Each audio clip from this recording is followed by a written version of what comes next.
E aí, pessoas, eu sou a Lena e hoje eu estou de volta aqui com mais um vídeo do projeto Lenda Helena Ferrante. E como vocês estão vendo aí no título, hoje eu vou falar com vocês sobre Dias de Abandono. Eu tenho dois projetos de leitura aqui no canal para ler meus dois autores favoritos em ordem cronológica, no caso Helena Ferrante e Saramago. Para Helena Ferrante, o primeiro livro, lendo em ordem cronológica, ela foi Um Amor Incômodo, que eu fiz o vídeo aqui pro canal, saiu há 4 anos. Pois é, passou-se muito tempo. Vocês até talvez tenham visto a resenha que eu fiz para Dias de Abandono no formato vertical para as outras redes, que eu acabei postando aqui no YouTube também, porque na verdade eu tinha gravado já o vídeo certinho para o YouTube, só que eu não estava conseguindo editar na época, aí eu resolvi gravar o formato vertical um pouco mais curto, para pelo menos colocar, né, as minhas impressões gerais do livro, e aí eu acabei apagando o vídeo gravado e eu não consegui mais achar. Eu achava que eu tinha salvo ele em algum lugar, mas eu não salvei, então por isso que eu resolvi gravar de novo aqui. Faz um tempinho que eu li, tá, gente? Eu li ano passado esse livro, mas como eu ainda tenho um roteiro salvo aqui, eu resolvi pegar esse roteiro e regravar aqui o vídeo para postar, para ter no formato bonitinho do YouTube aqui, né, para não deixar esse projeto ir-se embora. Esse livro, para mim, a minha jornada de leitura com ele foi um pouquinho complicada, porque eu tentei começar a ler ele em 2023, 2024, por aí. Eu comecei a leitura empancou em certo momento, e eu pensei, bem, não estou no momento para ler esse livro agora, vou esperar um pouco. Aí, ano passado, chegou um momento que eu fiquei, não, eu acho que agora é a hora de ler esse livro. E eu fui ler, e aí eu tava, ok, eu acho que vai rolar. E aí eu fui empanquei no mesmo lugar. E aí foi que eu percebi que não sou eu. Eu acho que é o livro em si, mas eu vou perseverar e vou chegar até o final dele para poder dar continuidade ao projeto. Então, assim, como vocês podem notar pela minha trajetória com esse livro, não foi das melhores leituras. Infelizmente, ele não supriu as expectativas, não chegou lá. Dito isso, ainda assim é um livro bem interessante de ser analisado e de ser refletido e conversado. Como vocês podem ver, eu marquei muita coisa aqui. Inclusive, foi bem interessante reler o que eu já tinha lido para depois terminar de ler o livro e ver as marcações e anotações que eu já tinha feito e ver o que eu marquei de novo, assim, né, o que eu vi de novo ali que eu não tinha visto da primeira vez que eu li. Mas enfim, vamos lá começar a falar sobre o livro, né? Como sempre, eu vou dar uma sinopse para vocês, depois eu vou dar minhas opiniões gerais sem spoilers, e aí depois eu vou falar sobre alguns temas, algumas coisas que eu vi no livro, que aí sim eu vou entrar em spoiler, tá? E aí talvez eu até leia alguns trechos aqui para vocês. Dia de Abandono acompanha a Olga, que é casada com Mário, e bem nas primeiras páginas do livro, tá? É basicamente ele chegando e dizendo, ó, o negócio é o seguinte, eu não quero mais estar casado contigo, tchau. Ele vai embora, não leva roupa, não leva nada. Ele simplesmente diz que tá deixando ela e sai de casa. O livro se desenvolve a partir disso, porque o livro é basicamente ela tendo que aceitar que o casamento dela acabou e entender por que acabou e descobrindo o que aconteceu e como ela vai viver sem ele agora, porque até então ela era completamente dependente financeiramente do marido, né? Ela é dona de casa e tem os 2 filhos para criar. Então, assim, o livro vai falar muito sobre isso, assim, sobre o abandono não só do casamento, não só o abandono romântico que ela tem, o abandono do parceiro dela, mas no sentido do abandono da vida deles em família como um todo, né? Porque ela fica ao Deus dará com os filhos e aí tem até uma parte bem interessante que ela fala, né, sobre isso, sobre como ela não sabe muito bem como administrar as coisas agora, porque antes, mesmo que ela fizesse determinada coisa, ela sempre tinha a certeza de que ele estaria ali para se alguma coisa acontecesse e ela fosse precisar dele. Em pequenas ações assim que antes eram atividades dele que agora ela tem que fazer, como por exemplo cuidar do cachorro, né, levar o cachorro para passear, não sei o quê. Ela entra num pequeno grande surto, na verdade, porque bem no início ela faz uma coisa aqui com ele que eu não vou falar agora, que é assim, minha filha, você é louca, cadeia para você agora. Tipo assim, eu entendo o seu ódio, eu entendo a sua dor, mas pelo amor de Deus, que é isso, mulher? Não. Mas assim, isso é normal, né, com Ferrante, da gente chegar e empatizar com a dor da protagonista, a narradora, ao mesmo tempo que você fica, não faz isso, sua maluca. E aí, claro, tem alguns temas que são bem recorrentes na escrita de Ferrante, né, que além do casamento, a maternidade, a metamorfose do corpo feminino por causa da maternidade, mas não só por causa disso, mas por conta dos desgostos de viver em sociedade patriarcal e tudo. Eu vou falar um pouquinho mais sobre isso já já. De forma geral, para mim, a questão desse livro é que o início dele é bem interessante porque começa com ele indo embora de casa e ela nesse susto de tipo, meu Deus, o que está acontecendo? Só que chega em determinado momento do livro que ele começa a ficar repetitivo demais e ele acaba arrastando muito. Eu entendo que provavelmente tenha sido intencional justamente para mostrar essa espiral de loucura que ela tá e como os pensamentos ficam repetitivos, porque realmente quando você sofre um trauma é mais do que normal você ficar tentando racionalizar as coisas e entender, e aí a coisa fica um pouco repetitiva mesmo. Mas infelizmente não é só ela tá no pensamento repetitivo, o livro em si parece muito repetitivo e é repetitivo de um jeito que não funciona. Sabe, tem outros livros que tem um leve tédio intencional, uma repetição intencional que você meio que entende. Por exemplo, um detalhe menor de Adania Chibli, eu acho que ele tem um certo tédio ali, uma certa monotonia que é super intencional e que faz muito sentido. Eu que nunca conheci os homens, que é um dos meus favoritos da vida, também eu acho que faz isso muito bem. Nesse caso aqui, não, eu não curti como foi feito. Então, assim, acaba que ao invés dessa repetição acabar gerando um certo desenvolvimento de personagem, não, acaba ficando uma coisa muito de uma nota só, sabe? Então, para mim, a minha sensação era que se você cortasse, sei lá, umas 50 páginas do livro, o livro ia ficar muito melhor, sabe? E assim, o final foi interessante, é um pouco diferente do que seria geralmente para Ferrante. Eu acho que é até um pouco mais otimista do que os finais dela geralmente são, mas eu não tenho problema, assim, o final ser diferente, ou ser menos impactante do que geralmente é. Em uma boa parte do livro eu pensei que eu fosse dar 2 estrelas para ele, mas aí quando foi chegando mais no final, no caso no último terço do livro, ele volta a andar e dá uma desenvolvida melhor, que aí eu fiquei, não, eu acho que dá para eu dar 3 estrelas. E no final, para mim, seria muito difícil dar uma nota mais baixa, porque apesar disso, desses problemas que eu tive com o livro, tem muita coisa aqui interessante de ser destrinchada, e por mais que eu ache que ela pudesse ter desenvolvido ainda melhor a personagem, eu acho que ela ainda assim desenvolve bastante, traz bastante complexidade e profundidade para personagens. E tem cenas aqui, muito interessantes. Tem uma cena aqui no meio que é uma cena com espelho, que é completamente aterrorizante, e eu amei, assim, muito boa mesmo. Parecia que era um livro de terror, assim, do nada. Então, assim, de forma geral é isso. Se você me dissesse que esse livro foi escrito antes de Um Amor Incômodo, eu acreditaria. Eu já comentei isso. Eu disse e repito que eu acreditaria nisso porque a escrita dela me parece muito mais madura em Um Amor Incômodo do que aqui. Esse livro, eu lendo, me deu uma leve sensação de, tipo, isso é um primeiro livro dela? Será?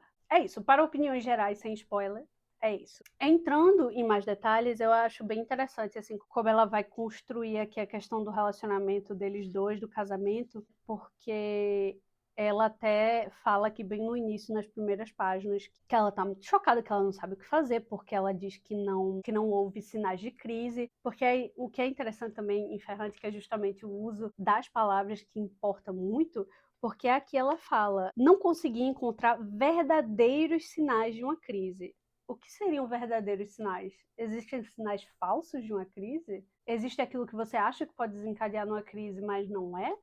Ou, no caso, por verdadeiros, você quer dizer sinais tão grandes e tão absurdos que você não pode mais ignorar? E aí ela fala que, aqui também, né, que parecia-me impossível que quisesse realmente ir embora. Aí ela até fala que ele provavelmente estava passando por uma daquelas fases que se fala muito, né, em livros e tal, quando uma personagem reage, às vezes, de forma excessiva ao normal descontentamento da vida, que é uma coisa também que ela fala bastante aqui sobre comportamentos tranquilos, sobre como eles nunca brigaram, nunca levantaram a voz um para o outro, o que é ótimo, né? Mas, ao mesmo tempo, ela tem uma ênfase muito grande nessa coisa de não ser muito expansiva, de colocar muito tudo para dentro, E aí ela meio que cria essa fantasia na cabeça dela de que só porque você não externaliza as coisas não estão lá. Então, de novo, essa questão dos verdadeiros sinais de uma crise, o que seriam os sinais verdadeiros, aqui a forma excessiva de reagir ao descontentamento normal da vida, o que seria um descontentamento normal e o que seria uma forma excessiva. Então você já vê aqui que ela tende a ignorar um pouco a realidade, a ignorar os próprios sentimentos, não necessariamente a ignorar os dele, porque a gente não tem como ter certeza se eles externalizáveis ou não, mas pelo menos o ignorar no sentido de não reconhecer que talvez ele tenha aí questões dele que ele não esteja falando com ela, sabe? Essa coisa de pensar de, poxa, será que ele precisa de algo? Enfim, essa coisa também dela meio que dar uma leve ignorada nos sinais que você rapidamente descobre que não é uma leve ignorada, é uma total ignorada. Ela fala aqui da história de quando ele conheceu uma mulher no trabalho dele, se eu não me engano, e aí essa mulher tem uma filha, e aí essa filha já não tem o pai, então ele começa a agir meio que como um tutor da menina, e Olga começa a ficar meio incomodada, porque ela sente que essa mãe e essa filha são muito gentis, mas ela sempre sentiu uma ambiguidade nessa gentileza, no sentido de, tipo, olha, eu tô te dando essa gentileza, a gente espera algo em troca. Ou então eu tô tentando te enrolar. E ela tem um leve ciúme dele e ela até tira onda, né? Dizendo que, ó, tua namorada ligou, no caso a mãe da menina, né? E aí ela descobre que não, que na verdade ela deveria estar preocupada era com a menina. E aí veja como é, né? Porque como toda protagonista de Helena Ferrante, né? Ela obviamente tem as suas falhas de caráter e ao invés dela se preocupar com ele no sentido de tipo, o que é que ele tá fazendo dando um beijo no adolescente ou deixando um adolescente beijar ele? Ela se preocupa no sentido de tipo, o que é que ela tá fazendo aí beijando claro, a menina já era assim grandinho o suficiente para saber que pô, o cara é casado, é errado o que ela tá fazendo e tal. Mas, tipo assim, ele é o adulto na situação. Então, e aí você, querida, você fuja desse daqui, deixa esse homem aí, leve seus filhos para o outro lado do mundo. Sobre essa situação com essa mãe e filha, ela fala: discutimos isso, mas calmamente. Ela sempre está enfatizando que é tudo feito calmamente. Eu odiava os tons de voz alta, os movimentos muito bruscos. Minha família de origem era de sentimentos ruidosos, exibidos. E eu, sobretudo na minha adolescência, aí aqui tem umas especificações, né? Sentia-me dentro de uma vida estrondosa e tinha a impressão de que qualquer coisa poderia, de repente, se abrir por causa de uma frase dita de forma muito penetrante, de um movimento pouco contido do corpo.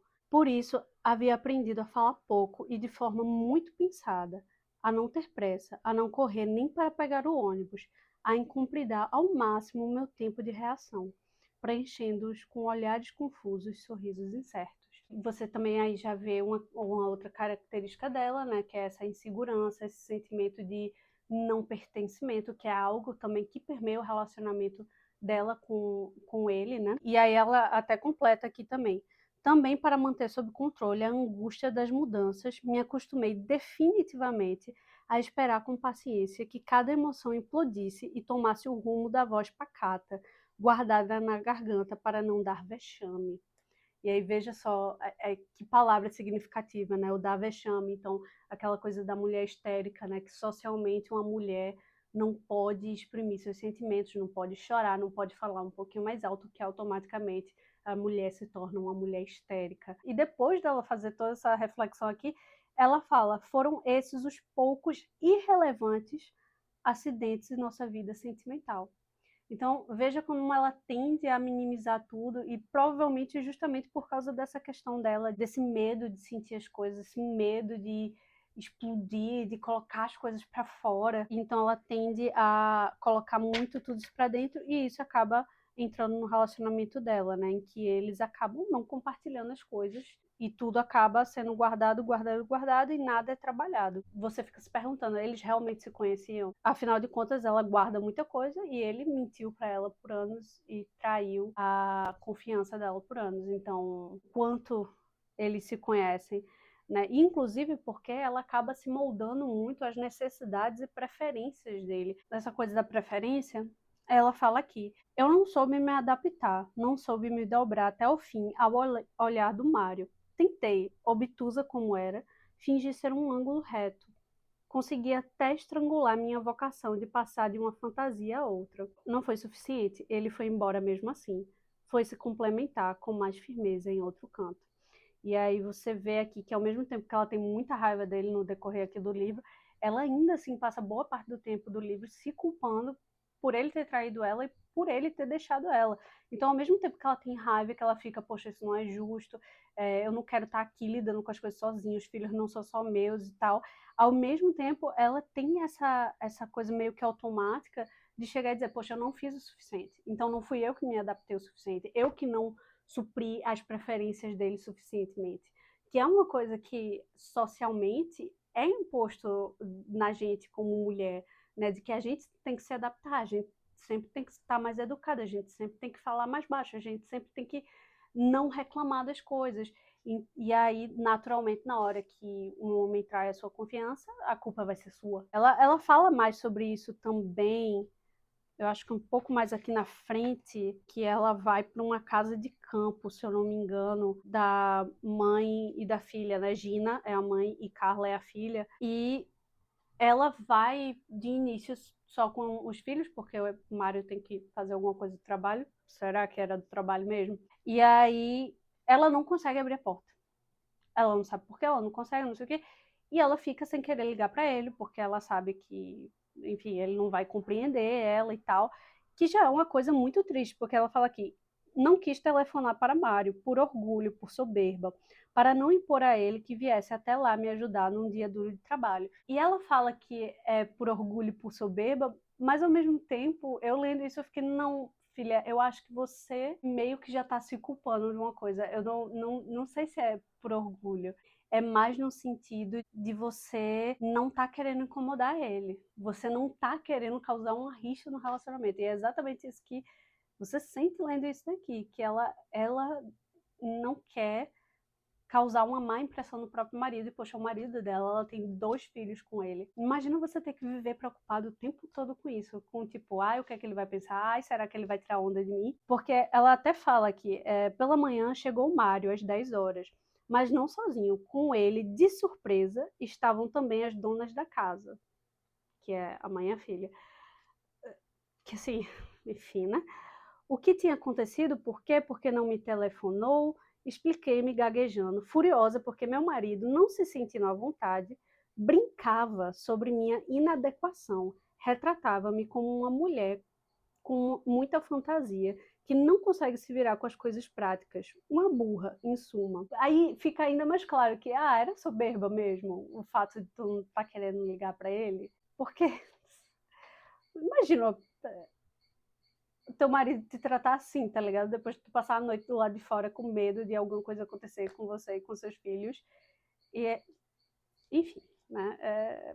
Isso também se liga, né, justamente com o que eu tava falando de se moldar as preferências dele, né? Ela não tá se encaixando no que ele quer. Porque e também é outra coisa que eu lembro desse livro, faz muito tempo que eu li, mas eu acabei de lembrar desse aspecto também, de ela ter parado de trabalhar, né, quando ela casou com ele, teve os filhos e tal. Veja que ele acaba perdendo um pouco o interesse nela, talvez justamente porque ela acaba se dedicando só à vida doméstica e aí perde aquele certo fascínio, digamos assim, da mulher que está trabalhando com outra coisa, que tem os interesses lá intelectuais e tal.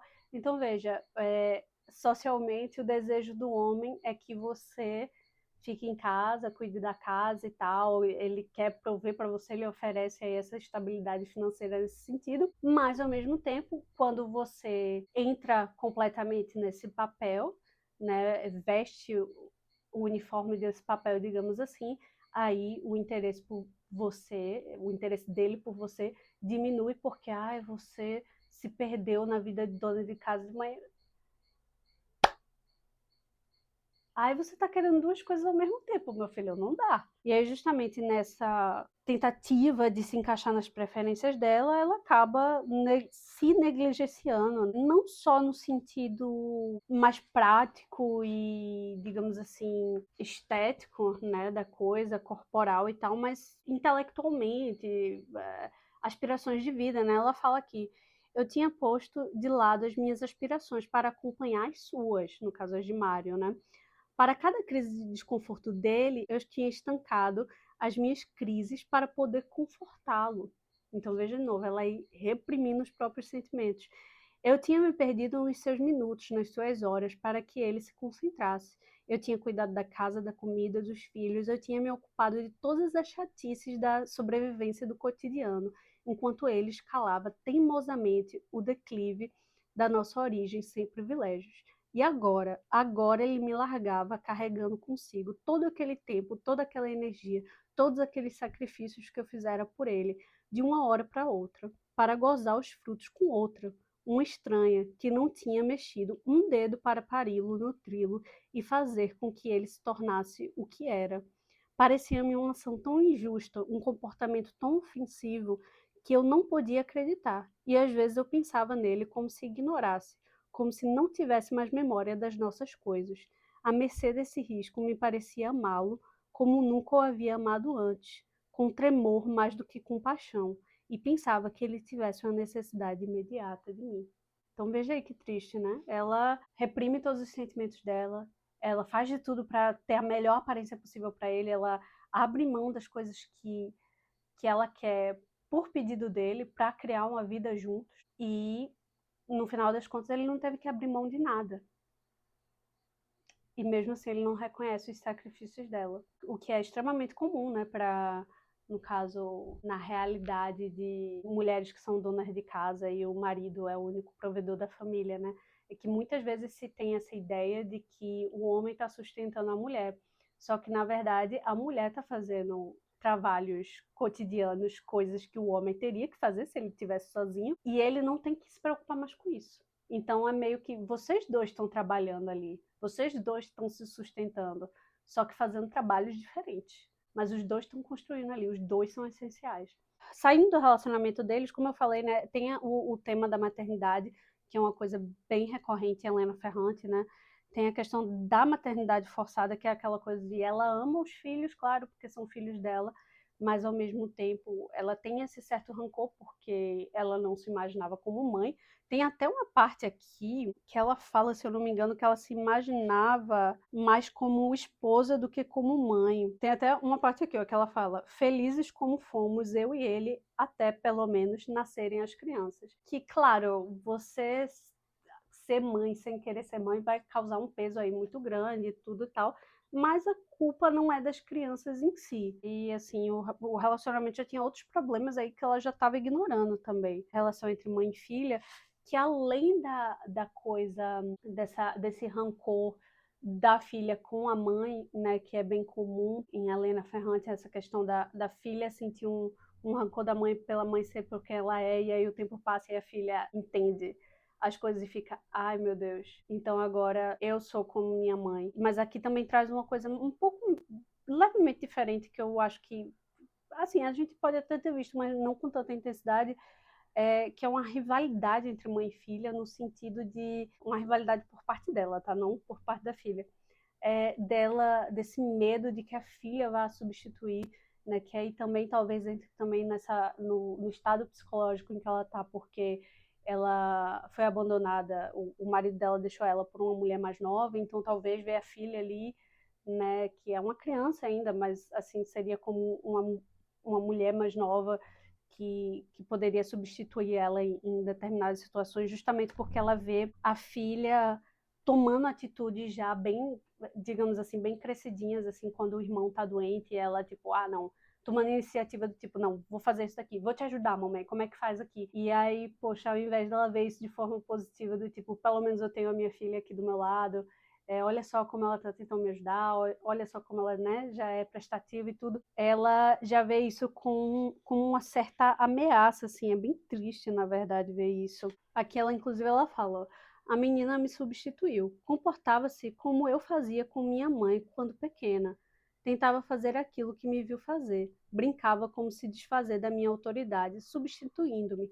Queria pegar meu lugar. Então, veja, ela reconhece que ela fazia isso com a mãe, né? Essa coisa de... O que é completamente natural, assim, do relacionamento da mãe e filha, né? Da filha tentar emular as coisas da mãe, né? Aquela coisa de vestir a sua roupa, não sei o quê, e querer acompanhar a mãe, fazer as coisas junto com a mãe, né? Aí ela também fala que eu normalmente era complacente, minha mãe nunca o foi. Toda vez que tentava fazer como ela, chamava minha atenção, dizia que havia feito errado. Talvez fosse ela mesma, em pessoa, a agir através da menina para me esmagar com a demonstração da minha inadequação. Então, veja, ela já tem esse sentimento de inadequação tão forte que permeia já o relacionamento dela com o marido, esse sentimento de insegurança tão forte, de não pertencimento, que até a filha dela, numa ação completamente normal de criança, que demonstra, inclusive, uma certa admiração da criança com o pai ou a mãe, né? Ela automaticamente já fica, não, essa menina tá querendo me mostrar que eu tô inadequada. Porque ela tá fazendo o que eu deveria estar fazendo agora, só que ela tá fazendo melhor. E aí, tipo, quando vem a menina tá, tipo, sei lá, pegando um copo d'água, tá ligado? Aí você fica, não, filha, calma. Vamos respirar e vamos fazer uma terapia braba aqui. Como eu falei, também tem a questão do corpo, né, e da sexualidade, que é bem recorrente na obra de Ferrante, né, essa questão da mudança do corpo feminino por causa dos desgostos da vida. Inclusive, ela fala que é a história de uma mulher da infância dela, de uma vizinha que era super feliz, não sei o quê, super sadia, toda cheia de energia, toda bonita, não sei o quê. E aí essa mulher é traída e abandonada pelo marido, e ela começa a ficar conhecida como a pobre coitada. Ela fala até que a mulher perdeu tudo, até o nome. Talvez se chamasse Emília. Se tornou para todos a pobre coitada. Começamos a falar dela chamando-a desse jeito. E aí, isso meio que gerou um trauma nela, porque ela viveu com medo de se tornar essa mulher. E aí, justamente quando ela vai contar uma história dessa mulher, ela conta as mudanças físicas que essa mulher sofreu por causa do sofrimento, da traição, do desgosto. E ela acaba ficando com esse medo de que isso vai acontecer com ela, essas mudanças físicas também, né? Ela fala que uma dor tão contundente começou a me provocar desgosto. Eu tinha 8 anos, mas sentia vergonha por ela. Ela já não acompanhava mais os filhos, já não tinha mais aquele cheiro bom. Agora descia as escadas endurecida, o corpo definhado. Havia perdido a imponência dos peitos, do quadril, das coxas, perdeu seu rosto largo e juvenil, o sorriso claro. Tornou-se feita de pele transparente sobre os ossos afundados em poços violetas, as mãos de úmida teia de aranha. Minha mãe exclamou uma vez, pobre coitada, ficou magra como um palito. Você vê aí que ela fala que se tinha vergonha por essa mulher. Então, ao mesmo tempo que ela tem medo de se tornar, ela também não consegue desassociar da cabeça dela o pensamento patriarcal social, né, que é embutido nela, então ela acaba ficando com vergonha dessa mulher, mas vergonha porque a mulher tá sofrendo, entende? Vergonha é o que o marido dela fez com ela, que abandonou ela. E aí tudo acaba sendo um ciclo, como Helena Ferrante geralmente gosta de fazer, né? Tudo acaba sendo um ciclo. Então, ao mesmo tempo que ela tem esse medo e que ela tem vergonha dessa mulher, ela acaba meio que se tornando essa mulher. E aí tem todo um processo de simbiose aqui no livro que é bem interessante. Tem várias cenas sobre isso. Em relação à parte da sexualidade, assim, tudo para ela é sexo, tudo é obsceno. Ela chega e fala: quando eu era novinha, gostava do linguajar obsceno. Me dava uma sensação de liberdade masculina. Agora sabia que a obscenidade podia causar centelhas de loucura se nascia de uma boca controlada como a minha. Que ao mesmo tempo que ela tem essa necessidade de controle e de não se deixar levar pelas emoções, ela sente essa necessidade de uma coisa muito mais explícita, assim, para tentar conseguir um certo tipo de liberdade e colocar as coisas para fora. Então ela começa a falar muita obscenidade aqui, né? E tem uma parte aqui que ela fala de um músico, que é um músico que ela acaba até se relacionando. Tem umas coisas aqui que eu não posso falar no YouTube. Ela basicamente está falando que ele só consegue ver assim os próprios órgãos dele, dessa região aqui inferior, e que ele só consegue ver esse prazer dele, não sei o que, né? E é bem interessante essa cena, porque é basicamente ela projetando para cima dele o que provavelmente ela pensa do marido dela, né?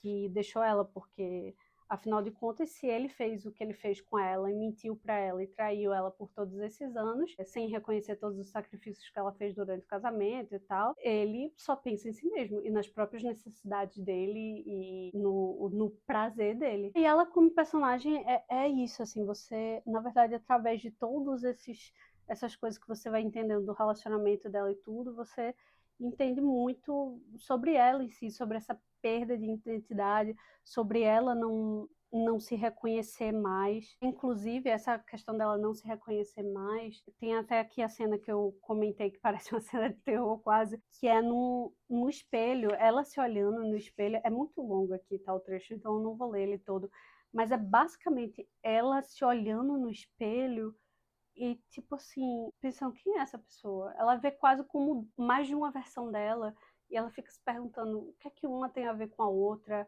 quem é essa pessoa, sabe? Esse é um dos momentos em que ela tem esse insight, assim, tipo, pra onde eu tô indo? Pra onde eu tava levando a minha vida? E aí outra coisa da personagem em si, interessante que isso acaba tudo se juntando, é que quando ela se relaciona com esse músico, ela vê uma coisa meio patética e fraca no relacionamento com ele, e como ele se porta como homem. Assim, faz muito tempo que eu li o livro, tá? Então eu nem lembro tanto dele, assim, como personagem. Mas no roteiro está até dizendo aqui, o relacionamento com um músico traz a ideia para ela que a estabilidade parece algo fraco e patético. Então é interessante ver como ela, ao mesmo tempo que ela quer essa estabilidade e ela meio que tenta se adequar para meio que ser merecedora, entre aspas, né, dessa estabilidade, nessa tentativa dela de sufocar todos os sentimentos dela e de nunca explodir de forma nenhuma, nem externalizar as próprias necessidades, mas ao mesmo tempo, quando ela vê algo que traz uma estabilidade maior, ela vê como patético e fraco, né? Então, é algo a se pensar aí sobre ela.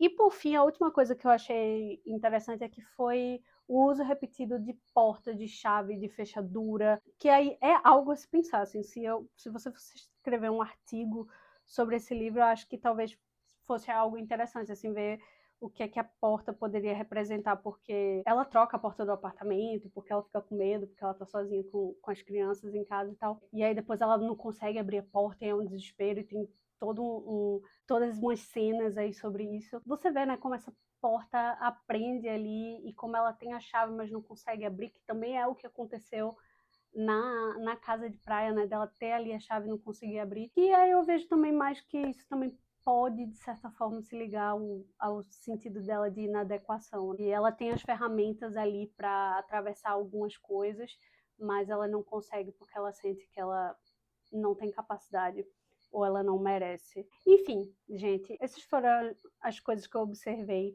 no livro. Então, como vocês podem ver, tem bastante coisa assim, interessante. E eu falando sobre o livro, agora eu me animei, assim, relendo trechos e tal, e relendo aqui o roteiro e tudo. Então, por isso que, para mim, eu não poderia dar menos do que 3 estrelas, porque realmente eu me empolgo. Eu sempre fico maravilhada. Todo vídeo que eu falo sobre a Helena Ferrante, eu falo isso, né? Que eu fico maravilhada com o uso dela da linguagem, como cada palavra importa muitíssimo. Então, por mais assim que na estrutura narrativa tenha tido esse problema dele ter ficado um pouquinho repetitivo, um pouquinho arrastado, um pouquinho cansativo, ainda assim tem muita coisa no livro que eu acho interessantíssima. É isso, gente. Me digam aí se vocês já leram esse livro, o que vocês acharam. Eu espero que vocês tenham gostado do vídeo e eu vou ficando por aqui, porque eu já tô gravando há muito tempo. Tchau!